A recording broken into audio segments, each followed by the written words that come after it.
No clouds, sunshine all day. Pocket full of money, so I'm having my way. Cook clean, I look clean too. Welcome to Ballin On A Budget, the podcast where we dive into the fascinating world of athletes who've conquered the challenges of high school and college athletics while mastering the art of managing their own finances. Today, we're here with the one and only Alex Lewis, a guy who was born and raised in New Jersey, played for the University of Wisconsin Big Ten football, also was drafted to the Detroit Lions.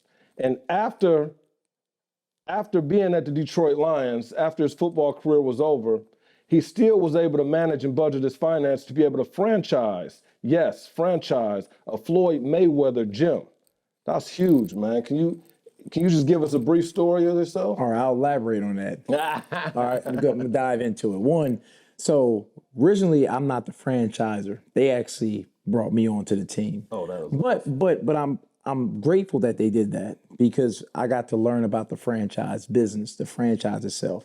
And we could talk about that a little bit later. But so I wound up, never been a trainer in my life. Actually, someone else mentioned my name, brought it up. It was actually after football, I wound up doing a pro boxing match. I fought at the Motor City Casino. okay. So then after I was trying to figure out like what to do. And they said, well, why not be a trainer? And I was like, I never saw myself being a trainer. But they spoke my name up to someone else who they were opening up the gym and went down, did the interview, killed it. They brought me onto the staff. They actually flew me out to corporate in California, did job training out there. Now keep this in mind, there's never been a Floyd Mayweather gym at the time here in Michigan. That's true. The only gym I think was like in Miami and in Cali at the time. So I had to go basically off of my own experience as a boxer and also my own professional background as a professional football player. So, but through that, I learned a lot of lessons as far as working with people, learning how to work out people the correct way, and also learning a little bit, like I said, the franchise business. Okay. And even that franchise business, man, the franchise is a great thing to get into. But if you have your own name, you can wind up using your own name as a franchise itself. And that's what I'm doing actually right now myself. That's amazing, Yeah. man. I actually had the pleasure of being able to meet the GOAT, Floyd Mayweather. I saw that. At a few events. Yeah, I saw that. Yeah. At a few different events. And he's just a really cool, down-to-earth individual, man. And everything they say about him, man, is absolutely true, man. I mean, he don't drink, he don't smoke, he don't do any of that. I mean, we threw a whole birthday party for him at Oheka Castle in New York. And then we also threw another birthday party for him in Miami. And he just enjoys himself, man. Just a good dude, full of knowledge. He'll game you up, give you all the information and tools you need to be able to succeed. But he's one of those guys that I really respect because he's not going to do anything for you, right? And if you're going to be around him, you have to be an asset, not a liability. Mm. And so I really do appreciate some of the small conversations that I did have with Floyd Mayweather, man. So big shout out to Floyd Mayweather as well. Big shout out. Yeah, for sure. So again, I know I spoke about you being at Wisconsin. Tell us what college life was like back in the day when you were playing Big Ten ball at Wisconsin. So first of all, I saw you had Jeremiah on here. Yeah. Michigan guy. Yeah. I got love for Michigan because I got a couple people on the Michigan staff. Wisconsin, now, my journey was a little bit different. Guys like Jeremiah, I'm going to have to look him up now. Obviously, he's a tremendous linebacker. I was looking at him like, man, this dude bigger than me. Yeah. And I see, shout out to Belleville, I see that, their football, their high school is a powerhouse right now. With me coming out of high school, I was actually, I went to junior college first. So I was one of those guys where I kind of, was a class clown, didn't take school serious until I found the passion, the love for football my freshman year. Then from there, me playing football, it opened up doors and opportunities, but my grades weren't there. Mm. But I was fortunate enough where I went to a junior college in upstate New York called SUNY Morrisville. And this is also a story for people who don't, I look at it with me, I took the back door. Like guys like Jeremiah, I'm always impressed because, man, with all the pressure that they have to go through, as far as keeping up the grades and so forth, and not just that, but the pressure on the field too, to play well. With me, like I said, I kind of goofed off, but then I was fortunate enough to get that opportunity to go to junior college to turn it around. So if there's other athletes out there where you feel like there's no hope, where you feel like, man, I messed up everything, there's always a chance that you could take, that chance that you can turn things around. So I wound up going to junior college, played 2 years there at SUNY Mooresville. My last year, I remember right on the football field, man, bawling my heart out. We actually lost the game.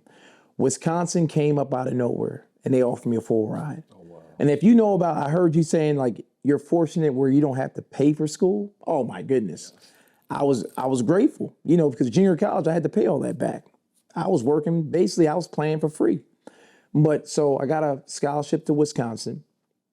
Rules and regulations were a lot more strict. Yeah. The NCAA clearinghouse, you know, NIL deals, we ain't had that. No, we had none of that. If I took something, I was gonna get kicked off the team. Yeah. So I'm, you know, obviously I'm happy for these guys. Not just happy for them, happy for what they can do for their family, generational wealth.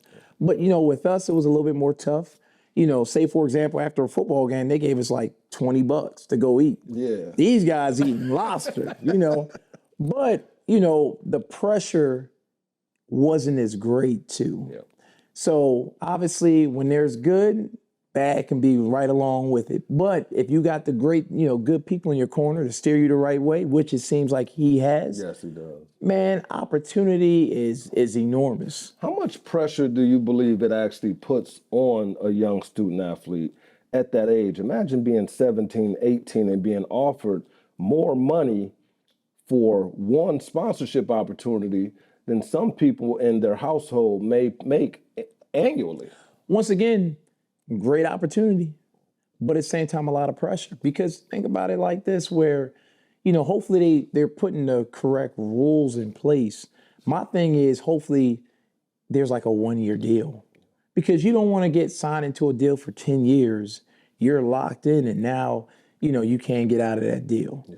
You know, and I see that, you know, the colleges are putting, obviously, they're putting people in place to help these athletes so they won't make the wrong decision.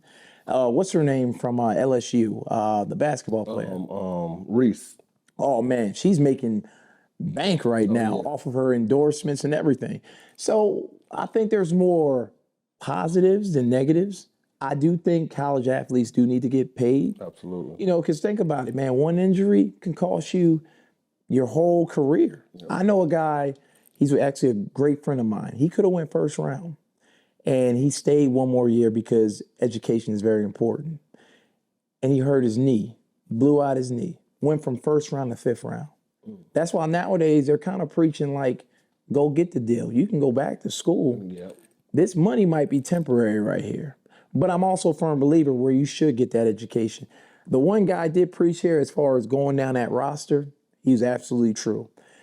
The collegiate regimen, you're there to play football. Of course, they're there to care for you, but look, you are an asset. Oh, yeah. So a lot of times you won't see doctors. Yep. You won't see, nurse practitioners or whatever. You'll see people in agriculture journalism. Yeah. You'll see communications. My son's a perfect example. Yeah. My son attends Grand Valley State University, and he wanted to get into the engineering program. And the engineering program required more time than expected, which conflicted with the athletic schedule, with his football schedule. Yeah. And so he had to change his major to business. Yep. And it's like, we have to start teaching these students, and these student athletes have to start understanding that if they're paying for you to go to college on a full athletic scholarship, that's your primary focus. That is your priority, is athletics first.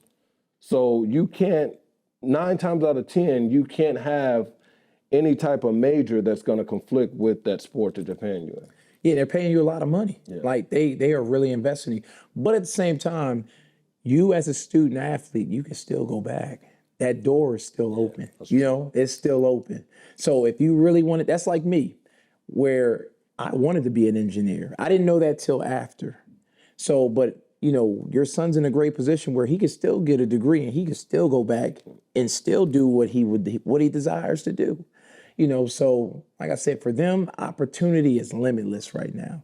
You know, it's like we paved the way for these guys and what they're doing. And honestly, man, I can't hate. I'm happy for them. Oh yeah, for sure, man. I feel like they grew up in the right era. I know I've did some legendary things in high school, and if I was able to be offered an NIL deal, when I think back of how I was at 17, 18 years old, I personally don't think I would have been ready for it. Yeah. Right? Like if you look at yourself back when you were 17, 18 years old and somebody tried to drop a bag in your hand of $100,000 or more, like, do you really believe that you would have been ready for something like that? Oh, I'd have probably had so many pairs of Jordans, and Yeah. I'd probably had every chain, everything you can get. But that's why you got to have the right people around you, and that's why the colleges, and that's one thing I could say about, you know, universities, at least for my University of Wisconsin.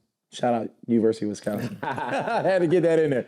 But they put the right people in place for you to succeed. A lot of times, like at certain universities, when they put that many resources around you, if you don't succeed, that's on you. You know, like that's on you. When you get tutors, where a normal student, they got to pay for a tutor. We get them for free. So it's like you're expected to do what you're supposed to. It's a job. Absolutely. And especially now, there's more pressure. You know, it's more like the NFL in college now. Yep. You know, it's more like the NFL. You go to a University of Alabama or University of Michigan, like it's a job there. Yeah. And once again, you're required to do what they're asking you to do. Absolutely. And I tell a lot of student athletes, you know, we had the pleasure of being able to go to Belleville High School and speak to the football program. Yeah. And I tell all of them, you know, football is a lifestyle, right? This is no longer a game. You are your own brand. Every move you make, that's why they call it NIL, name, image, likeness. Anything you do that's not positive can mess up your money. Yeah. And we all want to go, you know, anytime somebody play a sport, they want to make it professional, but let's just be honest. You want to make it professional so that you can get the ultimate payoff for all the hard work that you've put into the sport. Yet, are you ready for that, right? If somebody gave you $1 million, $1 million seemed like a lot of money, but $1 million won't last you a lifetime. It just won't. You know what I mean? So the biggest thing for me, the biggest thing for Apex and Ballin On A Budget is we're big about teaching the student athletes the importance of NIL and financial literacy. I do believe that these college and high school kids should get paid for their name, image, likeness. I do believe that. But the one thing we got to consider is, are they ready for that? You know, I talked to a group of 100 kids and none of them, not one of them, knew how to open up a bank account. So we're giving these kids $100,000 checks and they don't even know how to open up a bank account. So is it the school's fault? Is it our fault? Is it the coach's fault? There's nobody really to blame, but collectively we have to start sharing our experiences of life with the children up under us. I said this once and I said it again. Professional athletes need to reach down, make it mandatory, NFL, for those professional athletes to reach down and talk to college kids. Make it mandatory, NCAA, for some of those college kids to reach down and talk to high school kids. Let them know what they're getting ready to get themselves into. And right now is the most important time that you would want to do that because of NIL. Our kids should go through high school, should go through middle school, learning about money, learning about budgeting. Even if it's not expenses or monetary value, it's time, right? When you get to college, you literally are an athlete. You have the same classes everybody else have, but you may have morning workouts. You may have film study. You may have study hall. These are things that's mandatory, so you got to be able to prioritize and manage your time as well. I mean, we've been college athletes. Yeah. For all y'all high school students that think that, you know, you're going to go in there and the coach is going to love you so much to where you're going to be able to do any and everything you want, You'll be on the next thing smoking. They'll send you home in no time.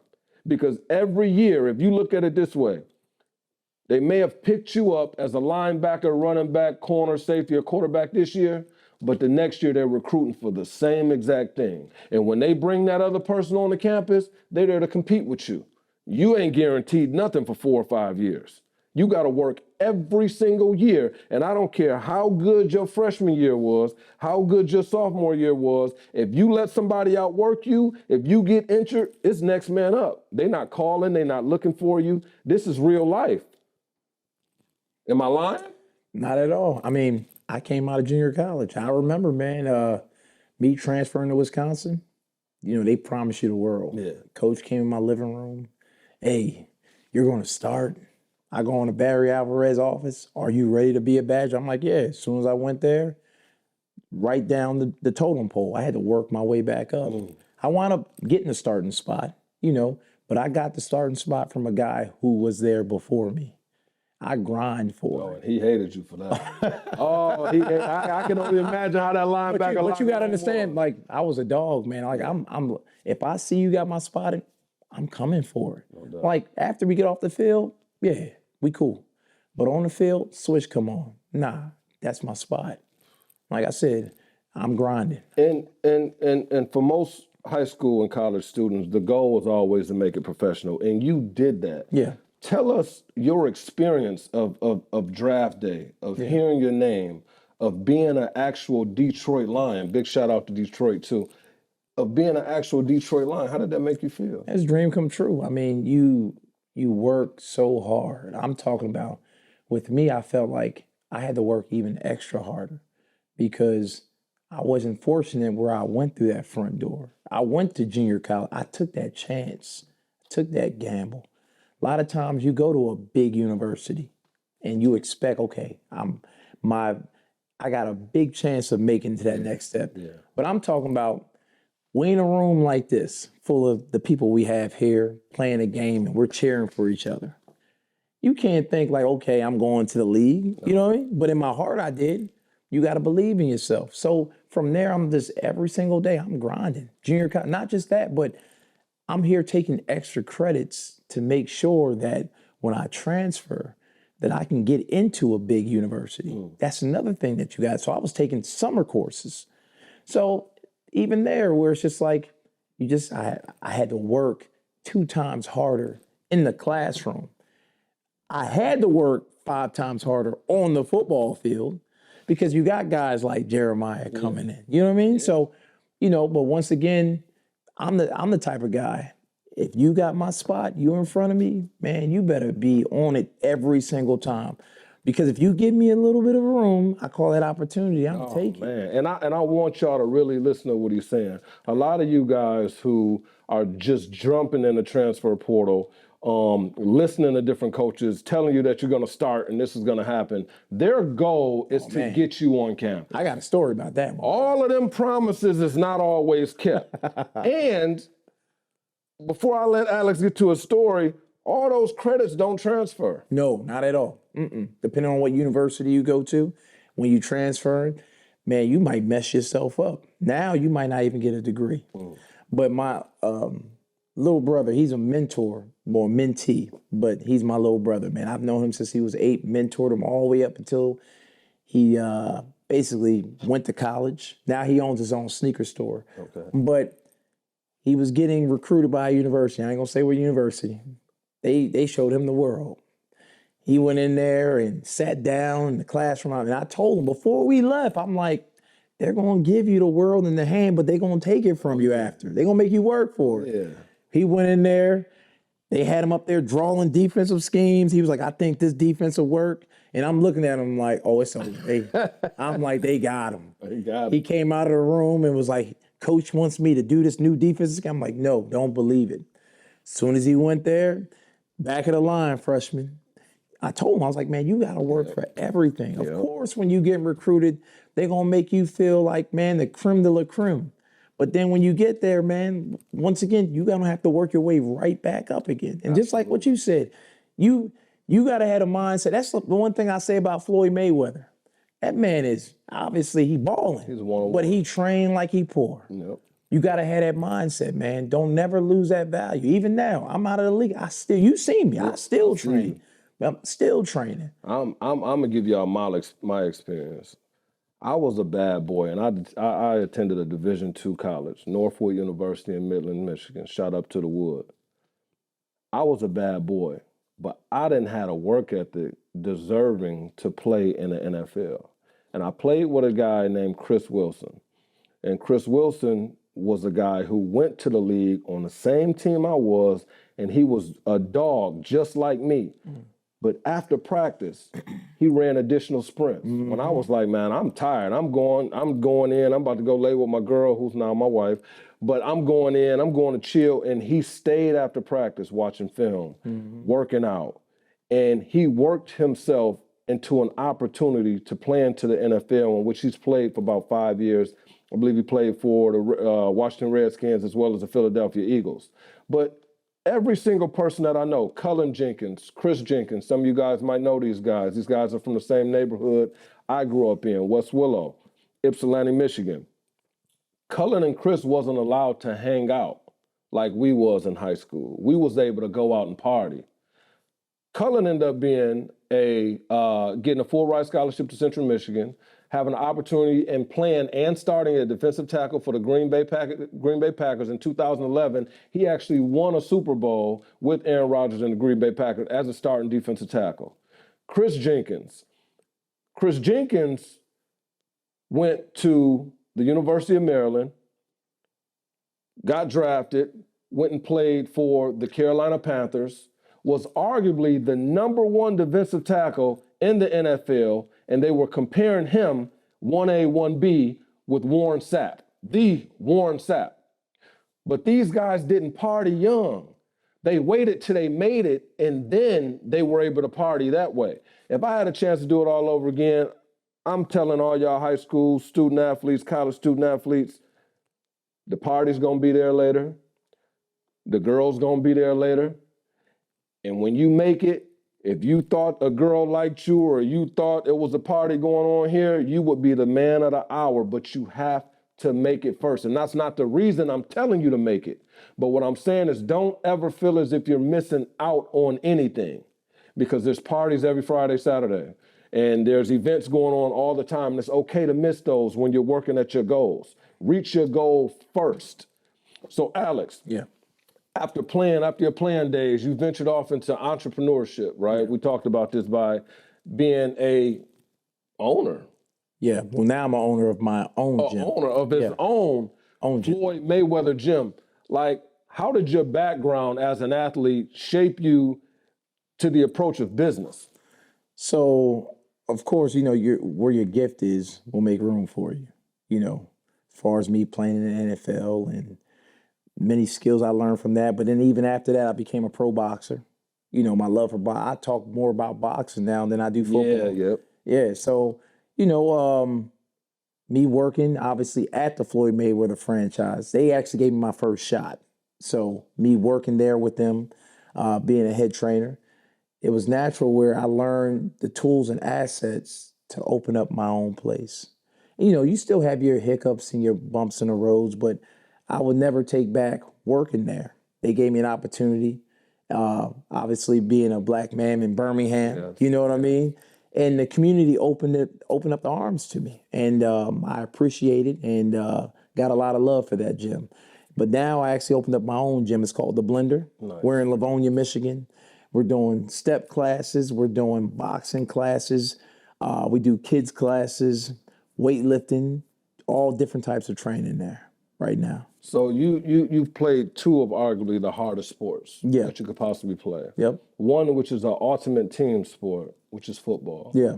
And the other sport, which is an individualized sport, but it takes more work than a lot of you could ever imagine. I mean, they doing 5-mile runs as warm-ups, right? And this is why being a professional boxer, you have to be special.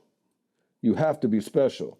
When it comes to the kids and it comes to NIL, what advice would you give a kid up under you, someone who wanted direction, someone who wanted information on why and how did you become who you are today?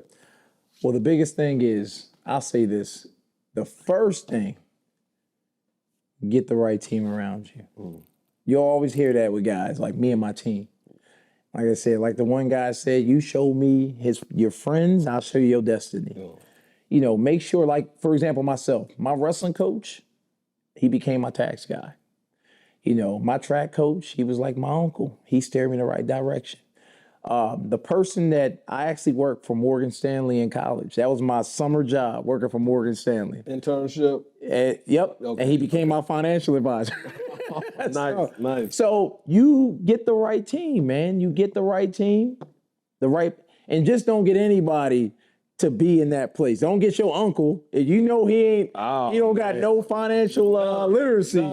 Don't get him to be your manager. You just know, nephew. yeah, exactly. You know what I'm saying? So get the right people. And I'm not saying like you can help people, but of course you got to help yourself before you help everybody else. Absolutely. You got to get yourself out. Then you can go back and pull other people out. So biggest thing, get the right team around you, lead you, and also get mentors. How important to you for these young student athletes is financial literacy? Like, do you believe that financial education can empower them to make better and informed decisions? Of course, man. A lot of times we make emotional decisions. You know, whether I need to help my mom, but if you help her do this, it can cost you this right now, where the bigger picture, if you do this now, you can help her even more later down the road. So financial literacy is so important. The art of saying no, that's hard sometimes. It's hard. I experienced it. You know, art of saying no. Thinking down the road, business plans. You know, my buddy, his name is Jonathan Orr. I played with him at the University of Wisconsin. He actually lives by me in Canton.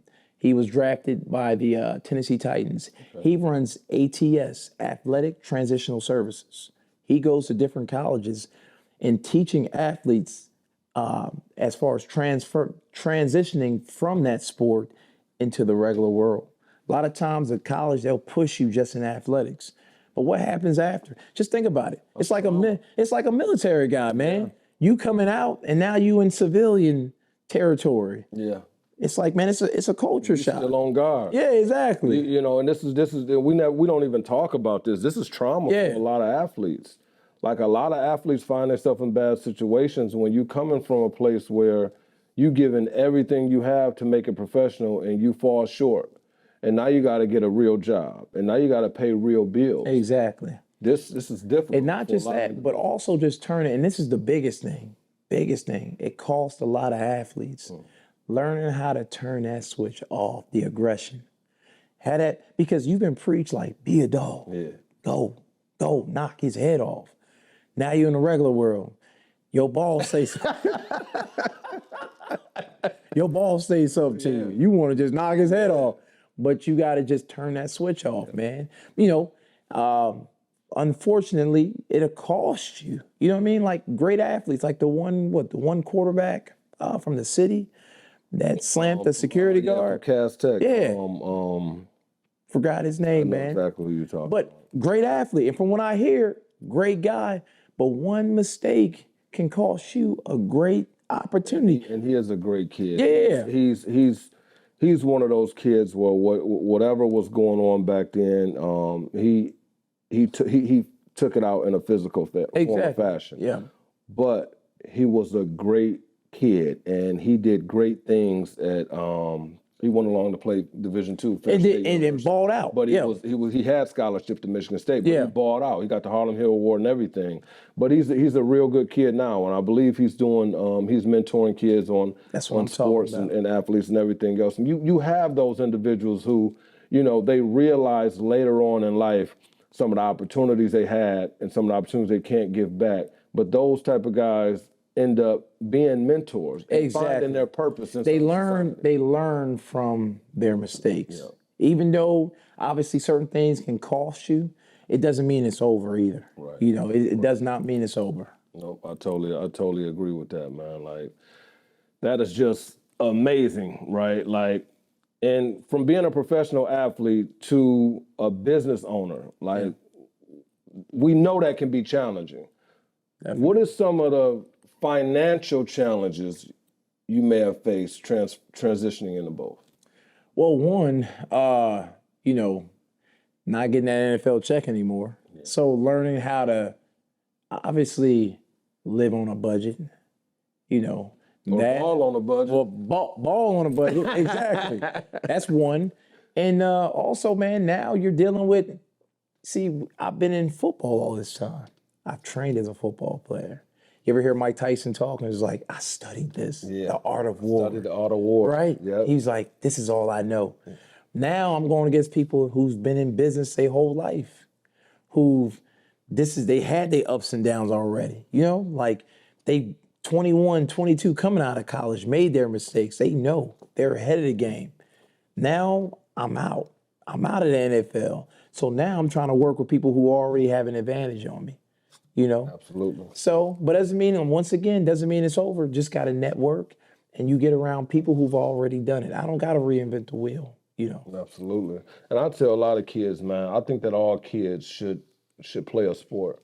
I think sports changed my life, right? I grew up in a two-parent household, wonderful parents, wonderful surrounding, and friends and family who I truly do believe that cared about me, especially my brother who passed a while ago, so big shouts out to Juan. But it taught me how to persevere. Mm. It taught me how to accept challenges when it's thrown their way. Mm-hmm. You know, and these are some of the things that I'm trying to teach my kids right now, right? Like they're transitioning into going into high school. My youngest daughter, who was going to be playing basketball her first time this year, because my coach was my second father. When my father wasn't around and I'm hours away at college, I went to my coach, you know what I mean? And I do believe that y'all need to start building those type of relationships with either older players, alumni, or even coaching staffs, or even a teacher. Find somebody that you can truly go sit there and talk to, and they're not going to judge you based off of what you're saying or any kind of concerns you may have. Yeah, facts. That's true. For sure. So, like, what advice or guidance do you provide regarding your financial future? Like, if you got a kid right now, mm-hmm. and he's being presented NIL deals, and, you know, this is something that he wants to accept, or what do you think? Let's just get right to it. What do you think about kids looking at NIL deals and making decisions on what college to go to based off how much money is being offered? I think, you know, with me, I think that's situational, case by case, depending on what it is. Also, their family situation, they might be able to help their family. Who knows? So I think it's situational. And even with the NIL deals, the one thing that I do wonder, because, you know, the IRS is a grown man. Oh, my God. You know, do they have to pay taxes on that? I'm sure they do. Yeah, so I'm sure they do. You don't want to, you know, a guy named Wesley Snipes got caught up, you know. Yep. Even Floyd got caught up at one point, you know. So things like that where hopefully they put things in place to help these kids, to let them know you may get that $1 million. You're going to have to pay taxes on that. Yeah. You know, you got to be careful because if you do blow through that, end of the year, IRS is coming back for you. You know, you don't want to be behind with that one. Man, and listen, here on Ballin On A Budget, all we do is drop gems. So I'm going to give y'all a gem yourself because I'm Uncle Willie's son. You know what I mean? I'm Uncle Willie's son. But on some real stuff, all you student athletes need to look into starting your own LLC. Mm. You need to start branding your name. You are no longer an athlete. You are a business. In business, there comes different breaks, different tax breaks, different ways to be able to save and utilize some of the money that you are actually getting, because you are going to have to pay taxes on a lot of this money that's coming in. What does that mean? If my name is Willie Mook Johnson and I create Willie Mook Johnson LLC, the gas that I'm using to drive to the practice facility, to the game facility, to games, I can write those things off. The miles that I use on my car, I can write those things off. Mm-hmm. So you are going to have to pay taxes, but it's a way for you to actually get some of that tax money back. And we teach you all of this here on Ballin On A Budget and definitely inside of Apex. And that's why I'm big on our sponsorship with the Boys and Girls Club of Southeastern Michigan with Sean Wilson, because we're able to give a lot of this knowledge that we have to a lot of the youth, all the way starting off in middle school. We're teaching them financial literacy. We're teaching them about banking. We're teaching them about budgeting. We're teaching them about any and everything you could possibly think of. We're teaching them about NIL. You can be 12 years old and do something that's so detrimental on the internet that nobody will ever be able to look past that. And we said it before, your goal may be to make it to the NFL to get the bag, but you can mess your bag up and not even know it at such a young age that you'll never be able to recover from that. Yeah. We know some that's done it. Yeah, man, right? Especially nowadays in the age of the phone like this. Oh, man. They catch you. Everybody's watching. Everybody, The big eye in the sky don't lie. Yeah. Cameras is always rolling, and even when you think you got away with something, or even when you think you're trying to be slick, somebody may be watching you. It could be as simple as, hey, fellas, I'm just being honest. You could shoot a chick a DM. She could screenshot that DM and hold it for 10 years, 12 years. Come back later. 8 years. As soon as you about to get drafted, or as soon as you at your highest peak and you're about to reach your highest level of success, boom, something comes out. So just be careful. Yeah. That's all we saying, man. Like, I like to appreciate you for your time. Oh, man, appreciate it. Thank y'all for tuning in on another episode of Ballin On A Budget. Ballin' with a budget, baby. Hey, this is Alex Lewis. We sitting here, man, and you don't have to be successful. Being a professional athlete don't make you successful. He's an example. He was a professional athlete, but now he's running his own business. Is that success? Absolutely it is. His whole life, never once, besides his internship, did he have to answer to somebody else. He's his own boss. And in Ballin' On A Budget, we call that being a boss. So again, thank you for tuning in to this episode. I want you to like, follow, comment, and hit that smash button on subscribe, and follow us, man, for our future endeavors. We appreciate you all for tuning in. Thank you. No clouds, sunshine all day. Pocket full of money, so I'm having my way. Cook clean, I look clean too.